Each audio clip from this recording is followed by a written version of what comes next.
Yes, Assalamu alaikum. Thank you all so much for joining us here today. On behalf of the MCC, I'm very honored to introduce you to the College Closer Than You Think workshop. It's going to be led by Sister Reem Bilbeisi. Sister Reem Bilbeisi has over 20 years of experience working as a teacher, a leader in education. She has earned her master's and administrative credential from UC Berkeley. She's a wealth of knowledge when it comes to college and everything, getting ready for college, how to help your students, whether they're in middle school, early high school. She will help you organize yourself so you and your student can be successful in getting into a good college, inshallah. We also have Ali Khani and Afsana from Berkeley Muslim Tech Collaborative. We also have Hamza, who is now almost a Berkeley graduate. Tomorrow, inshallah, he'll be a Berkeley graduate. But Hamza is also a Averroes High School alumni. And so we're very honored to introduce you to Ms. Reem Bilbeisi, the co-founder of Averroes High School. Averroes High School is a local high school here in Fremont. I'm going to now pass the mic to Sister Reem Bilbeisi. Thank you. Assalamu alaikum, everyone. Assalamu alaikum, everyone. We're going to start off with introductions, but if I can get everybody to help me by sitting in the U shape. So if you don't have bad knees or a bad back and you're, younger than 35, please have a seat over here in one of these seats. And if we need more, we'll pull them. So all of you guys in the back, come on over here. What's that? Be here? Okay. Come on. We're going to try and have some movement today also, so don't get settled too much into your seats. We'll be getting up and down. So, bismillah. We ready?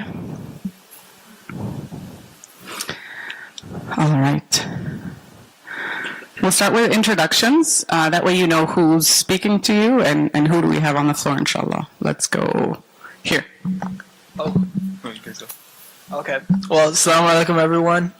For some folks, long time no see. For others, inshallah, future long time no sees. My name is Ali. I recently graduated from Berkeley with a bachelor's in computer science back in December. So I'm kind of on a fake gap semester, but with the honors. But inshallah graduating tomorrow, commencement ceremony and whatnot. But I guess a little bit of background on me. Everything I did in high school was basically not setting me up for a computer science major. I did a lot of random things, whether it was writing viral answers on Quora or running science Olympiad teams. Pretty much everything I've done is relatively nonlinear. Even everything I'm doing now with Muslim Tech Collaborative or MTC for short, I think is as nonlinear as it gets. So, it's brown boy from the Bay Area graduates with a CS degree from Berkeley. But, I try not to constrain myself to too many labels because I think there's a lot of beauty in exploring a lot of other things as well. But excited to be here. Excited to meet you all. Excited to answer any questions. And yeah, I'll hand it off to Afsana, who's much cooler than I am. Assalamu alaikum, everyone. My name is Afsana Wall. I am currently finishing up my freshman year at UC Berkeley. I am majoring in electrical engineering, computer science, and bioengineering. So I grew up in SoCal. I wasn't really surrounded by the Bay Area tech atmosphere or tech related anything. I initially wanted to go to med school, and I still do. That's still a goal out there, but I'm more tech focused. So everything that I did in high school started off in the pre-med industry, and then I did some poli-sci things, and then I was very much into International Science and Engineering Fair and MIT Think Scholars Program. So a lot of tech and science and building programs. But very excited to be here. Very excited to answer any questions that you guys have. And I will pass it off. Assalamu alaikum, everyone. My name is Hamza. I grew up here in the Bay Area. I'm a UC Berkeley. I'm graduating tomorrow, inshaAllah, with a Sustainable Environmental Design degree. Grew up here, like I said, so I went to elementary school at North Star, middle school is at Peace Terrace, and then high school at Averroes. And then in college, I've been part of the Muslim Mental Health Collective, the board for that, the MSA board, or MSA Dawah Committee head, and then SJP chapter as well.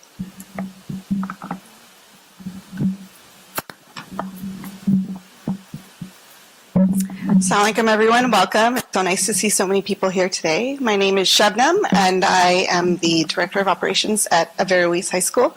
If you have any questions about the school, please feel free to ask me. And with us here, we also have today Sister Humaira. Assalamu alaikum. My name is Humaira Shafaq, and I am a board member with Averroes High School. Assalamualaikum. I'm also Seema Badr, and I'm a board member at Averroes High School, also at MCC East Bay. Awesome, thank you. So we're going to jump right in, inshaAllah. We have quite a few things that we want to kind of compress in the next hour and a half or so, and we'll try and keep it as engaging as possible. So I'll be keeping an eye out on body language. If you're getting bored, I'll try and get you up, and we'll figure that out, inshallah. So to start, first slide. Thank you. There is a story I would like to start with. So there's somebody that I know who was I think his GPA was 4.2 in high school. He got a perfect score in his SAT, an almost perfect score in ACT. He did a ton of electives. He was very much involved in his sort of school environment, and he got into Princeton, mashallah. He started off at Princeton. By the end of the year, this young man fell into depression, and he felt lost, and he didn't feel like he had a community, and he didn't know what to do, and he wanted to drop out. There is a continuation to this story. Inshallah, there is a good side to every story. But before I do that, I'm going to ask you guys to reflect about this story a little bit. Part of the objective of today is being okay with being uncomfortable. So I'm going to ask you as politely as possible to pair up with an adult and a student that is not your own. So if everybody could shuffle your seats a little bit and sit next to someone that is not your parent. Let's go ahead and stand up. Maybe everyone stand up. It might be easier to do that. If we do this quickly, we can move right on. So everyone stand up. It might be easier for the adults to go find a student that is not your own and sit next to them. Introduce yourselves and sit next to them.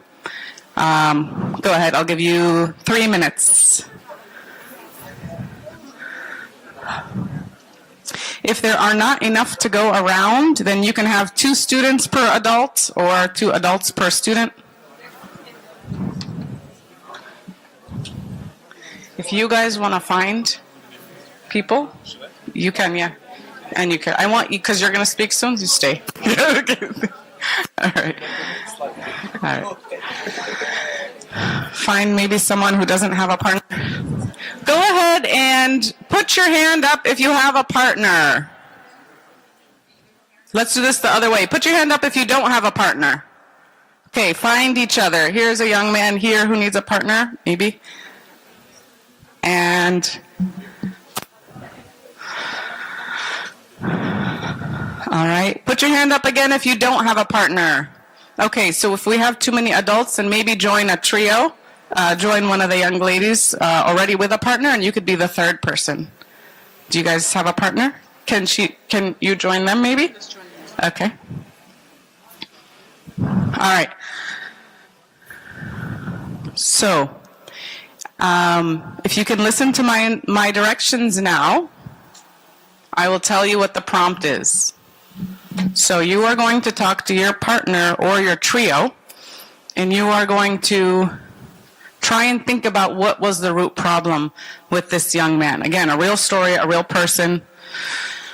What happened?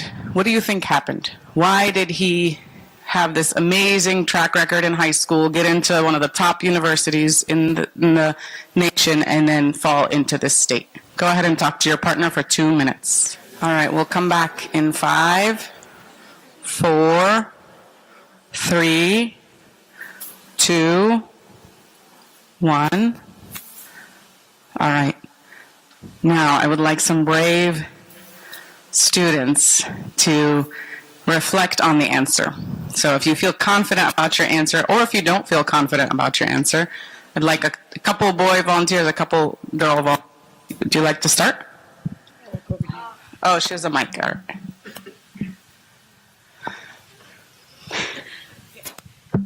I think when you're stuck with trying to be perfect, you always want to stay the same. Like when you start having that 4.0, then you kind of lose all of that, and then you just want to keep going, and it's just, there's nothing more grounding you. It's just the fact that you want to be perfect. Inshallah. Good answer. I'm guessing that he probably outbalanced his social life with excessive studying. Okay. All right. Some young men want to answer? There's no right answer, so go ahead and jump in.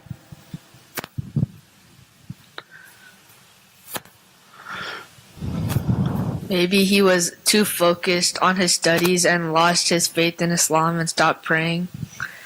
Okay. Okay, what else? Another answer? Thank you. Maybe he spent too much time I'm not saying it's bad to focus on your future, but too much on that and nothing for fun right now. Okay. Thank you. Those were all good answers. I would say that like I said, there is no right answer. I have some ideas. We have talked extensively about it. So hopefully through this whole talk, we'll start to understand what happened based on what we learned today as well. It wasn't one thing. So there's no one thing really that happened. So if we can go to the next slide. We're going to talk a little bit about myths and mindset. If you guys can stay with your partners, because we're going to do this again, just get comfortable. We're going to talk a little bit about myths and mindset. So to start off, I'm going to ask you, we're going to do a true or false game. So put your hand up if you think it's true. Keep your hand down if you think it's false. So the first question is, the college you get into determines your future. True or false? So put your hand up high if it's true. Keep it down if it's false. Okay. Awesome. The next one, grades do matter. Put your hands up if they matter. Keep your hand down if they do not matter. All right. The third one, peers and adults matter equally in high school. So are the adults as equally important as the peers that you are around? True, raise your hand. False, keep your hand down. Okay. And the fourth one is you have to study only on things directly relevant to your desired major. So starting now in middle school or ninth grade, wherever you're at, so from now on, you should focus only on the things related to your major. Hand up if you think that's true. Keep your hand down if you think that's not true. Okay. Awesome. All right. So we have some insight, hopefully, and Brother Ali and I will be talking about some of these. So if we could start with the first one. Sorry. All right. The college you get into determines your future. So I think the key word here, and this is always a trick question with true and false because every word matters, determines your future. What determines your future is what you do with the outcome, with the results that come. So whatever college you end up going to, it's how you respond to that, the cards that were dealt, that is going to determine your future. A combination of, if you got into a college or university that has a lot of opportunity and has a great program and is in line with your values, you might have an easier time getting through, and so you're not as challenged. So you have to find ways to challenge yourself or to find those opportunities and to put yourself out there.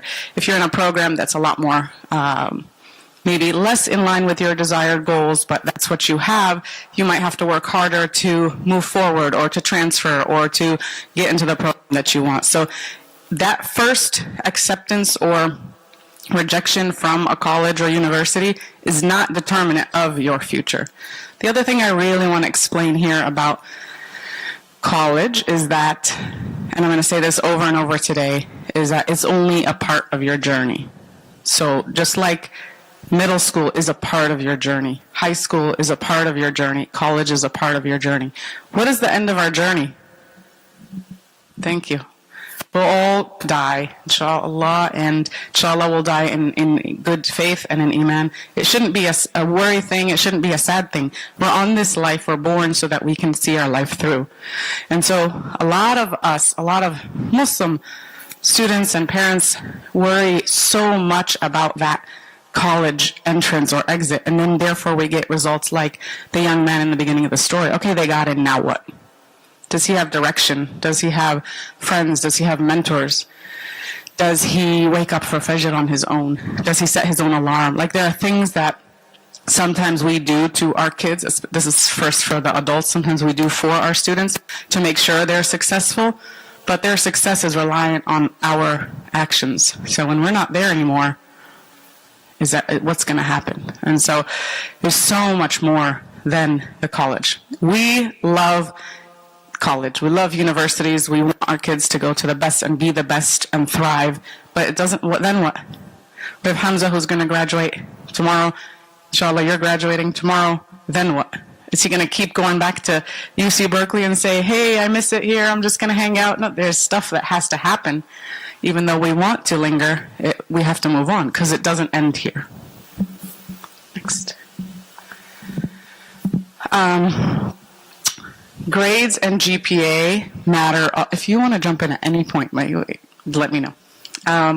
Grades and GPA matter a lot, so that is true. But it's also slightly false in that the grades are not always equal. Depending on what high school you go to, what college you go to, what program you're in, some smaller schools you might have a 3.8, perhaps, GPA. And then in a bigger, more comprehensive school, someone might have a 4.2. Those are not equal. The universities that are accepting these students are looking at the college, the high school, the program, what is offered and what is not offered. And so, you know, some might argue being a big fish in a small sea, or being a small fish in a big ocean, what have you. It does matter. You got to do that. You got to study and you got to work on it. But what's more important than the grade number at the end is the habits that you're building. So right now, I'm predominantly talking to, middle and early high school students. Your habits, if you wake up every morning and you eat nutritious food and you have a good sleep habits and you regulate your technology use and you end up getting an 89, but you're doing all your homework, you're going to office hours, you're working with a tutor, then you're better off than the student who's coming in at the end, cramming all at the end, and then getting an 89, going to his professor, kind of manipulating the situation, saying, yeah, but this happened, and having his mom email, and then they changes it to a 91. Like, that's not better than the 89, because it's about habits and effort, and that also shows when you apply to college. So it is look better for you if you start with B's in let's say 9th grade or 8th grade, and then you slowly get B's and A's, and then you get all A's. That's much better portfolio than having straight A's all the way through, and then later on getting some B's and C's. Like, there's also a such thing as burnout. So pace yourself and work on your habits. It's definitely more important than the number in the end. But don't let your numbers drop either. But I've seen a lot of people lose their judgment and sense of self for a number, and that's not what we want either. Peers and adults matter equally. I think that a lot of times people focus very much on one or the other. Your peers do matter. Your peers are only your peers. Do not make decisions on what high school or college to go to because your friend goes there. Your friend is a friend, and inshallah he or she will always be a friend. But they are not a mentor, they're not an advisor, they're not your, they're a friend. And I just want to be very clear.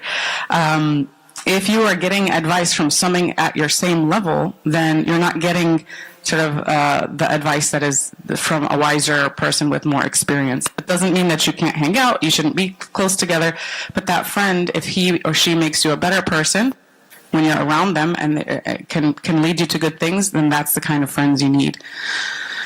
if that friend has been your friend forever, but sometimes they kind of whisper in your ear, or they're kind of lazy, or they're whatever, then you guys need to work together and still turn to your adults. So that's where the adults come in. Teachers, counselors, therapists,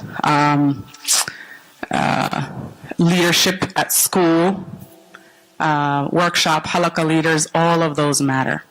And every single interaction and engagement you have with an adult shapes you just a little bit, whether you believe it or not. So whether this person is of the same faith or has the same values of you, or tells you, oh, why are you doing that? Why are you wearing this? Is supportive or is not supportive, that will slowly chip away at you and your confidence over time.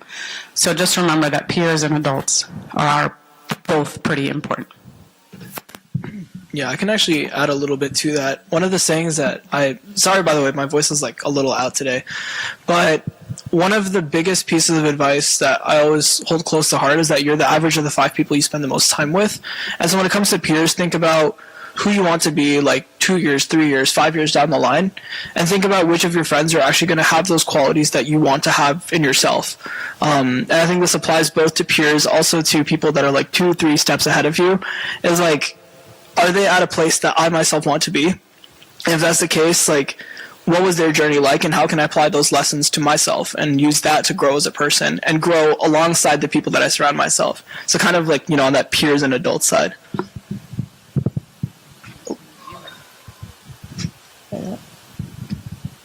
There we go. Oh yeah, this one is me. So the true or false, you should only focus on things directly relevant to your desired major or career. I know I touched a little earlier in my introduction about the fact that I like to do a lot of nonlinear things. And what I mean by nonlinear is, I think a lot of people have this preconceived notion of like, oh, I'm going to do like coding club in high school, and that's going to make me like a computer science major in college, and I'm going to be a software engineer after that, and then after that, just climb the corporate ladder. It could be something completely different. Maybe on like the pre-med track, it could be something like, oh, I'm going to do like HOSA or all of these different extracurriculars, and then go like be like a biology major in college, and then go like med school, and so on and so forth. But I think one of the most beautiful things about you being you is that you also have a lot of unique traits to yourself. And I think at the end of the day, there's lessons in everything you do.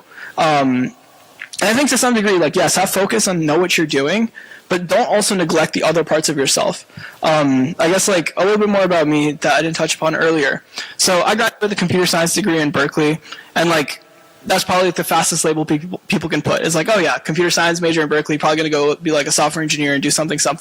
But then at the same time, in high school, when I'm talking about things, I was like, yeah, in high school I wanted to be an astronomy major. And I was writing viral answers on Quora, and I was like running the Science Olympiad team, and I was doing a bunch of other things. And so how is that in any way, shape, or form like relevant to like coding on a laptop? But what ended up happening was like my favorite one's actually like the fact that I wrote on Quora. I just did it like for the love of the game. And one of the most interesting things I learned while writing like viral answers under a pseudonym, so like my name's not attached to it, I'm just telling stories on the internet, and no one knows who it's from. It's just me writing. What I ended up learning was like, okay, how do you rack up 6 million views? You learn how to like get people's attention. You learn how to write engaging content. You learn how to sell to people. You learn how to build a brand around any sort of persona that you're creating. And that also ends up meaning that you're able to advocate for yourself. You're able to convince other people that like, oh, here's the thing I'm doing, and here's why you should care about it. And how do you get people to actually think about what you're doing and think about you? How do you want to be perceived, and how do you actually influence people? And all of a sudden, that comes translating into like science, where I take over a team that hasn't went to States in 17 years.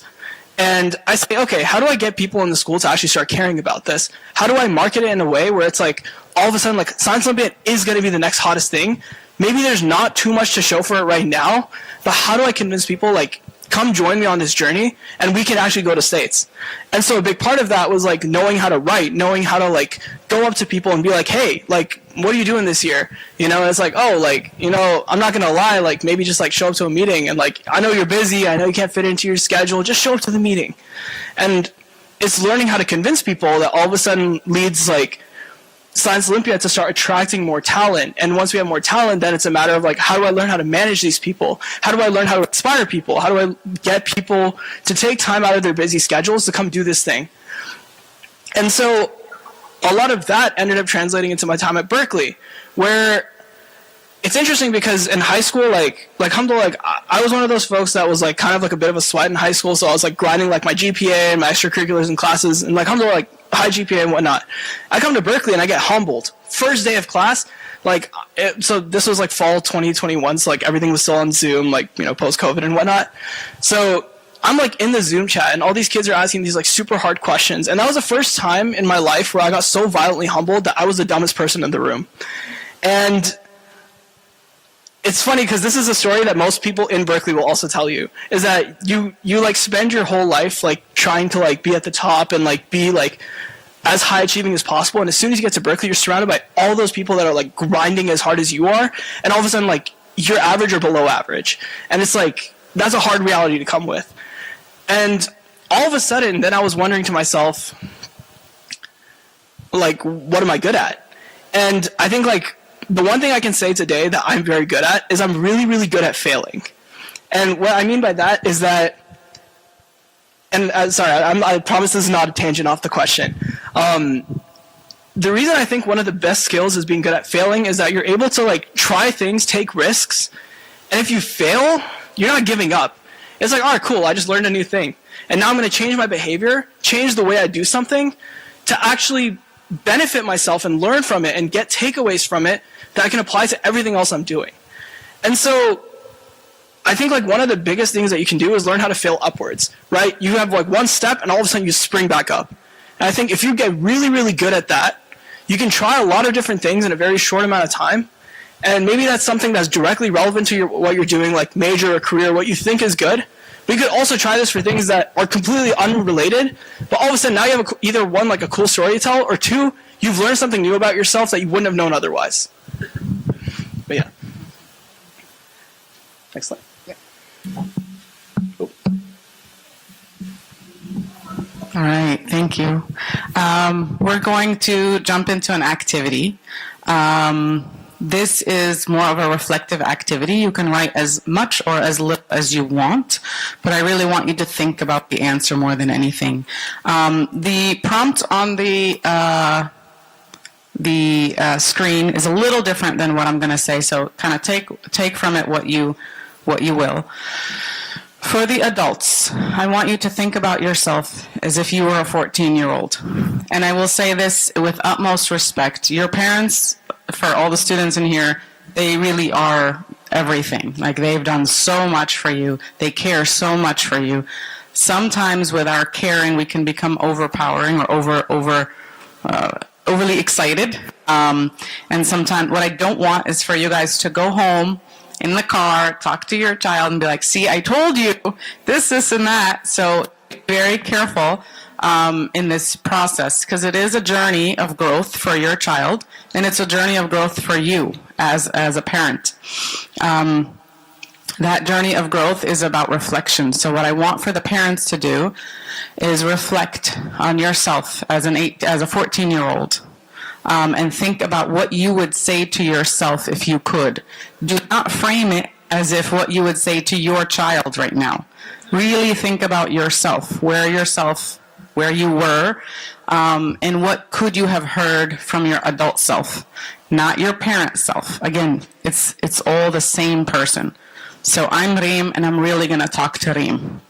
I'm not going to talk to just a younger 14-year-old. This might be private. You might not want to share it, and you could scribble it out when you're done. So adults, if you'd like to start, you could feel free to start. I'd like everyone to try it, if possible, and push yourself to do that. For the students, you're going to think a little bit about yourself as we're going to start with the 45-year-old. So flip the sheet, you're going to start with the 45-year-old. If you're a student, you're going to think of where you might want to be as a 45-year-old.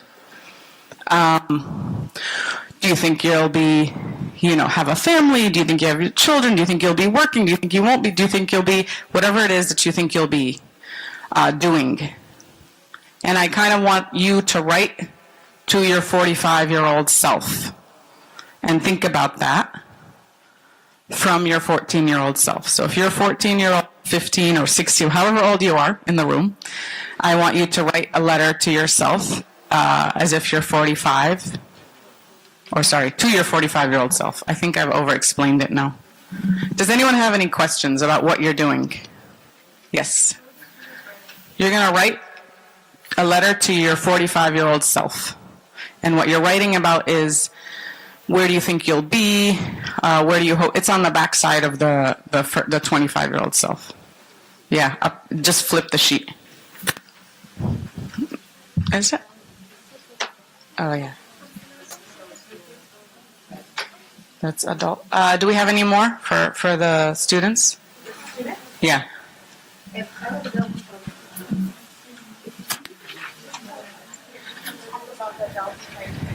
Yes. So, okay, for the adults, you're just writing a letter to your 14-year-old self about like what you perhaps, you know, easing their worries when you were 14. If you had any worries, or if you didn't have worries, maybe you should have worried about certain things. Any regrets you may have had, or non-regrets. Any gratitude to your 14-year-old self. So anything that you'd like to give to your 14-year-old self. Do you guys need papers? Yeah, okay.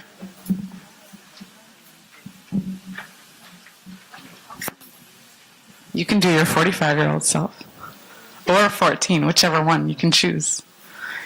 What do you want? Here we get a 4.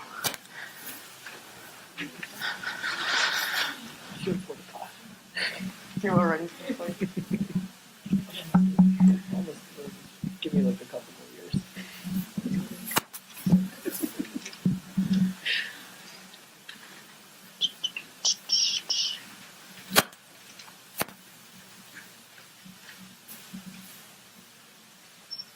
There's no right answer. You can even draw a picture. You can write bullet points. Just kind of get your reflections down.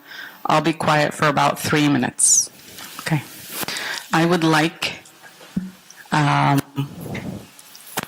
if possible, if anyone would like to volunteer, I'm going to start, and then I can have possibly a couple students, possibly a couple parents, but you don't have to read the whole thing. You don't have to read it word for word.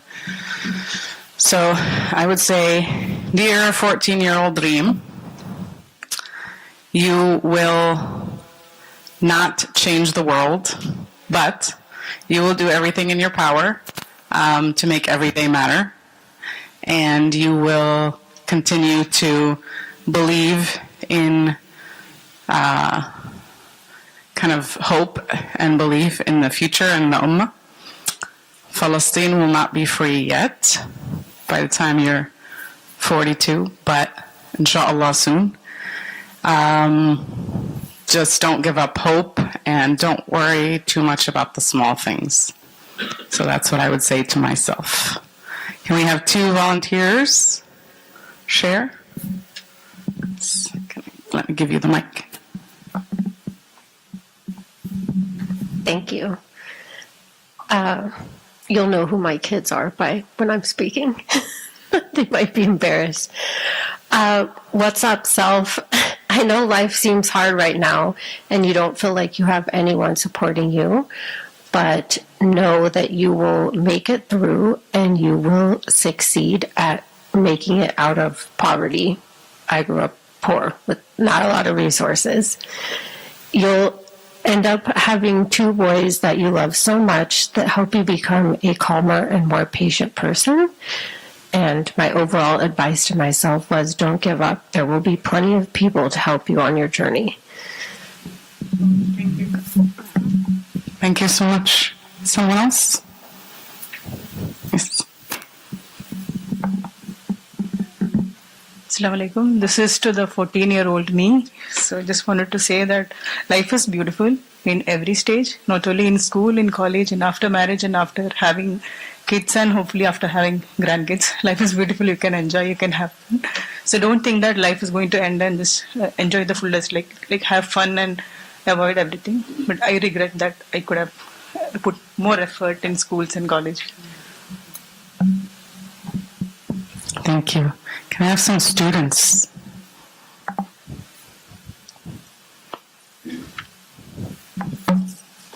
You could just give a bullet point. You can give a statement. You don't have to read the whole letter.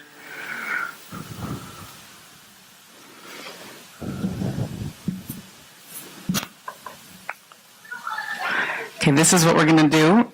You're going to turn to your non-parent, and you're going to say it to them. So the person, the adult next to you, please be a listener and let the student share their message to you. Again, they could share, they don't have to share all of it, but just a little bit.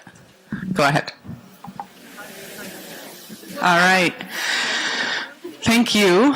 Thank you for participating. Thank you for being vulnerable. I know that is hard. And if you didn't share it all, that's okay. But hopefully at least you thought about it and you're able to really think through these things. We really wanted to tailor this to the age that you're in. There's so much more we could talk about as to what's in college once you get there, how you can kind of find your group, find your place in college, be successful in high school, how to be successful when you're in college, how to set yourself up even more in high school, how to advocate for yourself. There's a lot more, but we really kind of kept it very kind of basic right now, because the last thing we want is for you all here in this room to really sweat and stress about your future. And I think that was also the goal of this activity. Just continue to have faith, to make dua, and to make a decision every day and move forward. We're going to have a few more slides, and then we have a panel, inshallah, so you guys can ask some questions. So if we can go. All right. The first tip, so there are 3 tips that we're really going to focus on, and this is for you all right now in your stage and phase, and also for the adults to really think about how you can support your middle and high school, early high schoolers in this process. I talked about this again earlier, and we're going to talk about it again in a little bit, but habits are more important than grades. Essentially, how you set yourself up for success. One thing I did not mention earlier as it relates to habits is technology. One of the things that completely changed how you all, like all the students here that are about to go into high school or college have a very different experience than your parents did, because we didn't have cell phones we had different kinds of cell phones, not the same kinds of cell phones. And so the access to technology is extremely different. And we can have a whole full 2-day session talking about technology and talking about how to control that and make sure that you manage it, being in control of your technology versus the technology controlling you. But I just want to at least mention it here today. Part of your habits has everything to do with the technology that you have. When you use it, is it in your bedroom? Do you have any blockers for yourself? Are you able to use it for productivity, or does it control your time? Things like that. Also, social media, a whole 2-day workshop beyond technology. Social media is amazing, and it's also very, very, very detrimental to middle and high school students who are not able to really understand it. And whether you believe me or not, which I know a lot of high schoolers, because I work at a high school, don't believe me, but then later they go on and they're like, yeah, you were right. There's a lot that can go wrong on social media. And the worst thing about it is that you could do it behind your closed doors, and then the impact of it is a ripple effect. So please talk to your parents about your phones, your laptops, your streaming services, and how you can kind of manage and control that, because that has everything to do with your habits today that we didn't have to deal with 15, 20 years ago. Beyond that, like I said, we're going to talk a little bit more, and I touched upon it. So habits like sleeping well, getting your good night's sleep, eating well, having regular exercise, and then knowing how to study. So there's homework and there's studying. Does everybody know the difference? So if you don't know the difference, look into that. Doing your homework is not the same thing as studying, and that's also part of the habit building. So we can go next. Oh, you could jump in. Oh. I guess some things I can pitch in on the tech side of things. Okay, no snitching here, but who uses ChatGPT? This is a safe space. Raise them high. Raise them very high. I feel like there's some hands that are like a little shy. Keep raising them.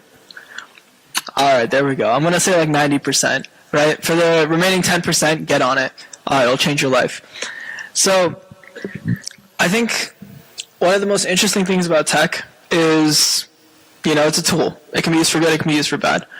Typically, these things are designed to kind of hijack your brain and your dopamine system to really, really get you to use things, right? Like everything on Instagram. Sorry, I say IG all the time, but everything on IG is designed to capture your attention. And the entire social media business from 2010s onwards is built on the fact that they figured out that attention is currency, and attention is the most valuable thing that they can have control of, right? Whether it's Instagram Reels, those are designed to be as shareable as possible. So your Reels feed will be designed not just to what you like, but actually what your friends like. So that when you see a Reel, who are the first 3 people that you think of that's who would find this funny, or who would find this cool, or who would find this interesting? And so be very conscious of the fact that everything on social media is designed to capture your attention in some way, shape, or form. Instagram is visual, Twitter is by text, everything has its own thing, right? So with that in mind, now you have kind of a framework of okay, what can help me and what can hurt me is also what's on your feed. And so at the end of the day, what you consume, you are what you eat, right? And when it comes to social media or anything online, what you consume is also what's going to influence the way you think, influence the way that you see the world, influence what you're interested in, influence what you might potentially be interested in. I started seeing motorcycle reels out of nowhere, and I was like, I've never thought about driving a motorcycle before, but I have one friend. And so what's this trying to push me in the direction of? Is it motorcycles? Is it reckless driving? Is it something else? And all sorts of things come on. And so when it comes to habits, right, you also need to think about how often are you consuming this material, because whatever you consume is also going to shape the way you think. And so I'll leave you guys with a couple things to look into. One, Google Calendar. It's make or break for me. If it's not on my calendar, it's not happening. That would be the fastest way you can quickly block out for the next 30 minutes, I'm going to do XYZ for my day. I'm going to take a shower, block out 30 minutes for that. So, it's the transitory time, the time it takes to get ready, whatnot. It's I'll study for 2 hours or something, and I block out 2 hours on my calendar. I'm meeting with someone, cool, block out an hour to hang out with my friends or whatnot. But it keeps you accountable, because you're looking at your calendar, you see that the little ticker's a little past that time slot, and you're okay, I got to wrap it up. The next thing after Google Calendar, is Opal, so that you can just limit your own screen time. It's much more effective than the screen time on your phones. The third thing I'll say is your Notes app. And I could say Todoist or all these other to-do list apps. Your Notes app is honestly your best friend. Just keep it as simple as possible to hold yourself accountable. Because, fun fact, when you get to college, your parents are no longer hovering over your shoulders. Every decision you make is your own, fully. And that's a very liberating thing, but it can also be something that very much backfires on you. Because now every decision you make, the first week I was in college, my boy was yo, when are you trying to go to Jummah? And I was oh yeah, I can choose which Jummah I'm going to, because there was an on-campus Jummah and one at the masjid. And so it was even going to Jummah was a decision that I was making now. It was something how long do I want to stay up hanging out with friends? Is it till 10 p.m.? Is it till 3 a.m.? Is it till 5 a.m.? Or is it wrap it up, get some sleep, wake up the next day, be productive? So again, your habits, it's a conscious thing. You have to consistently do small things that build up over time. But yeah. Thank you. Is it? Your environment shapes you. There's no perfect environment anywhere you go, and that's not what necessarily I'm advocating. And whether you're in middle school, high school, or college, there are environments that you can handle. There are environments that will help push you in a certain direction. But I just want you all in this age to think about everything that you put in your environment, what you put on your wall, what you watch, what you see, the friends that you go out with. It's really, really makes a big difference now. So when we say college is closer than you think, it's not to tell you, oh my God, you need to get XYZ and make sure that you have a number of AP credits. It's really about setting up these situations for yourself so that you can grow. If you are not thinking about, if you're around people who do not think about death, if you're around people who do not think about future, you're around people who are constantly in a state of joking and laughter, then you're going to be in that situation. Can you have fun? Yes. Should you have fun? Yes. But like Brother Ali said, set out time for that. Kind of mark it in your calendar. So we're going to have fun for a while, and then we're going to kind of get serious. So kind of create a space with your parents and with your friends where the environment is super important. And like I said, the adults around you, I can't tell you how many stories I've heard where students are heavily, heavily influenced into their future decisions by the adults giving poor advice or poor feedback. When you have somebody telling you, telling you to let me rewind here, giving you advice that is contradictory to that of the values that you have. So if you have certain values and you're in a situation in high school where the adults don't share your values and they give you that feedback, whether you like it or not, it will impact you, and it will either make you push away from it or get closer to it. And then the next person that will happen to, the next adult that you see. And then we have a lot of peer pressure that shifts and changes when you're in high school. So most of you right now are in middle school, some of you are early high school. Your challenges in peer pressure right now will double in the next 2 years. Where you are emotionally, where you are in your age group, you're still really able to sort of get by, but the pressure will be very, very intense. So try to stay away from situations where you're in extreme pressure and you have to make difficult decisions. And when you do make those decisions, hopefully you know you have the tool of support, family and friends around that you can make the right decision. That seemed a little bit messy of an explanation, but my point in the end, if I were to say it just really briefly, is make sure you put a support system around you, and for parents, try and seek that support system of adults and students for your child and children so that you guys can grow from that situation, inshallah. Actually, one thing to add. So earlier when we were doing the myth busting, I actually did raise my hand when it said like the college you go to determines like your future. And I'll say I actually misread that question. So I think like one quick clarification actually on that. One thing I will say is like, this is the thing I just kind of stumbled upon in Berkeley. Alhamdulillah, like there's a lot of Muslims at Berkeley.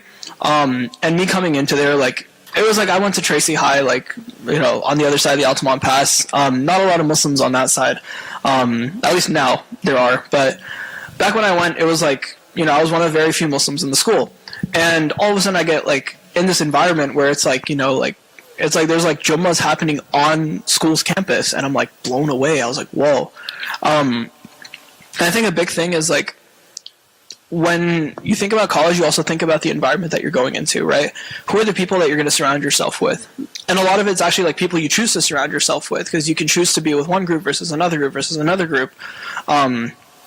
And so also think about like who you're spending time with within those environments. And I think also treat that as a factor when you're choosing between colleges. Is like, what group of people do I want to surround myself with for the next 2 to 4 years? Awesome. Just on that note, sometimes you're forced into, like I said earlier, you might want to choose the college and you get into another college, so you have to assess also that group. Each university has a completely different Muslim culture and vibe, if you would agree. So you really have to see, do you want to kind of fully immerse yourself or find a few friends that you just connect with, and how you manage that. If I can get our two panels back up here, and we're going to go over this a little quickly and then open it up for Q&A. We're going to do a little bit of a group Q&A, and then we're going to have the adults with one group of us and then the students with another group of us so that we could have specific smaller circles as well. So we'll get through this next half an hour in about 7-minute segments, inshallah. So for the next 7 minutes, all 4 of us will talk a little bit about tips for middle school and early high schoolers so that you can get through this time and not over stress about it, because it is a journey, it's not a destination. Just a reminder. So smart moves, try new things, experience matters. So again, this summer, you guys have a summer coming up. Try things. Don't spend your whole summer in your room, on your phone, and just waiting for things to happen. Make things happen. Pray every prayer on time. That's a challenge. It's a very, very difficult life challenge.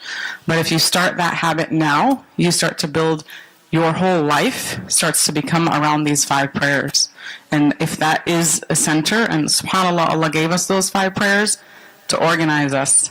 I gave us for many reasons, but one of the reasons is to keep our lives organized. And like Ali mentioned earlier, if you know you have to wake up for Fajr and the boys are hanging out till 3 a.m., you have a decision to make. Are you going to miss Fajr, or are you going to choose to hang out really late? So start your good habits now. Set your alarm. Don't raise your hand, but if you do not set your alarm right now and your parents wake you up, then you need to start kind of doing that now, setting your own time. When do you wake up? And then when do you have your own sleep habits and sleep time? Build good sleep habits. Without saying, I think everybody knows, but we overthink it. Having 5 hours of sleep, having been on your phone before you sleep is just not going to set you up for a good day the next day. So setting up good habits so you could have good sleep time without the blue lights in your room and your phone flickering, that would be ideal. Ask adults for support. I know you're at a phase where you are becoming the adult, but even when you are 40 and 50, if your parents are around, you will still want their support and advice. So just remember that. You don't have to break that now. Your parents and your uncles and aunts, the people that are around you, are still very important. Nutrition, keep a calendar, and control your tech use. So I'm going to let each one of you guys give some tips from your own experiences, and then we can jump into Q&A.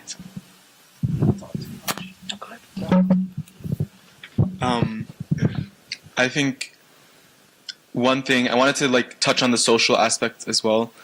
Ali mentioned kind of in college you get to choose your friends, and I think thinking at your stage as middle schoolers right now, going into high school, I think high school is very different in that your social, obviously you hear a lot about peer pressure, you hear a lot about ensuring that you know who your friends are and ensuring that they're having a positive impact on you. But I think a big fear, especially for people at your age right now and for the next couple of years, is the fear of being alone, or the fear of not having a certain number of friends around you or friends at a certain point. And I really want to make sure that you all understand that, especially during high school, if you go through phases where you feel like you need to I guess this fear makes you make the bad decisions, or drives you to make bad decisions. And if you let go of that and allow for yourself to really understand that you will go through stages where you kind of break off from certain friends for certain reasons, and understand that if you don't go through that process in high school several times probably, it's probably not a healthy sign. So understanding that not always having all of your friends that you start off with in the beginning and ending with those same friends, and always being really tight with these same friends. I'm not saying look for faults in your friends, but I'm saying to really be very comfortable with the idea and understanding that you will go through these phases with your friends and with the kinds of friends that you're around. And to really eliminate that fear of going through certain periods of your life where you don't have friends around you, or as strong friends around you. Because of those stages that you need to go through, I think, especially in high school. I'm going to add before it. And that doesn't mean that those friends that you might cut off for a little bit are bad, because they're also going through a journey. So you kind of might take a break from a friend for 6 months or a year and realize, oh, they've changed and I've changed and we've come together again. So I know that that's how it happens a lot with between 9th and 12th grade, where they start off super friends, they break it up, they come back together, and that's just part of that journey. So yeah. Something that I want to like touch bases on is like building good sleeping habits. Sleep is something that's very sacred. When you're like middle school or high school, make sure to like sleep your 8 hours a day, because when you get to college, you really won't get that chance. Last semester, I was having classes from 8 a.m. to 8 p.m. and sleep was very, very rare for me. And another thing, like a common thing that you'll like often see on social media or just like amongst your peers is a trend of pulling all-nighters. And while sometimes pulling all-nighters may be necessary, it should never be a constant thing. You should never be pulling all-nighters right before an exam. You're not helping yourself. You're not going to be able to cram an entire year's worth of content. Well, like, for example, an AP class in high school is down to like one semester in college. You're not going to be able to pull off a year or a semester's worth of content within 12 hours. Being sleep deprived on caffeine, it's not going to work. Be smart with your time, and definitely like be sacred with your sleep. Just get your 8 hours in, and don't do it before exams. If you're going to be putting all-nighters, do it like a couple days in advance, and just be smart about it. Yeah, kind of touching on this, I would like, we haven't really discussed our GPAs like between the three of us, but I think arguably I probably have the lowest out of them. And let me explain why. So, alhamdulillah, like, there's this like thing on TikTok that they call like gifted kid burnout, which is like, you know, like you're like doing well in school like all your life, and then you get to college and like all of a sudden like your GPAs are plummeting, you're like failing your classes, and you're like, bro, like what's going on? Like everything I've been told is a lie. Like, why am I struggling in school? Like, am I stupid? Am I dumb? Like, what's going on? I think that was definitely something that actually did hit me in Berkeley, which was, you know, like I said, like I felt like I was the dumbest person in the room. And a big part of that was I had terrible sleep habits in high school. Like, I was running on like 2 to 3 hours of sleep every single day. I had like 0 period classes, so I'm like there at 7 a.m. instead of 8 a.m. And I'm like doing like clubs after school, so it's like it was like a 7 a.m. to like 5 p.m. type of grind every single day. And it was to a point where, you know, like I was young, I had a lot of energy, so like I could low-key tank it for like quite some time. And then I got into college, and I got a little bit older. And at this point, even then, like I didn't actually have a beard back when I got into college. And like it was like I had pulled my first all-nighter in freshman year. And I was like, yeah, like cool, I can like handle this. And then like the next day came, and I just like completely crashed. And I was like why can't I pull this off anymore? And you know, even now it's like, okay, like if I sleep like 2 to 3 hours, like I cannot function. And it's like one of those things where it's like you're getting older and you feel the age coming with you, where it's like, I was like, dude, like I'm 22. Like how am I like already feeling it, you know? I don't know if it's like a product of college just making me age like way faster than I should be, but I do think like now this is one of those things that like I've learned a little bit later in life, which is like, okay, like honestly, like your 8 hours are actually sacred. You cannot function without them. And so I think like now it's like a point for me where I'm like, honestly, like even if I am sleeping late, like I should just schedule all my morning stuff to like in the afternoon, like work with a schedule that works with me as well. Because again, like those 8 hours, they catch like your sleep debt catches up to you pretty fast. All of a sudden you'll catch yourself like sleeping like 14 hours on a weekend because you're just completely out from like a week's worth of bad sleep. All right. We are going to get your voices in the room. So if we can have everyone one more time, and we're going to wrap up, inshallah. Everyone stand up. You could take your paper, pencil, notepad, what have you. Stand up. And let's have the students on this side and the adults on this side. And then we, as the panel will come to you, and then we will kind of talk more intimately, answer any questions. And then we can end with that, inshallah. Okay, so make your move, students. Just walk over to this side. And then adults, make your way to that side. You can shift the seating so it's another circle. So use the seating to make small circles. Help me make circles with these guys.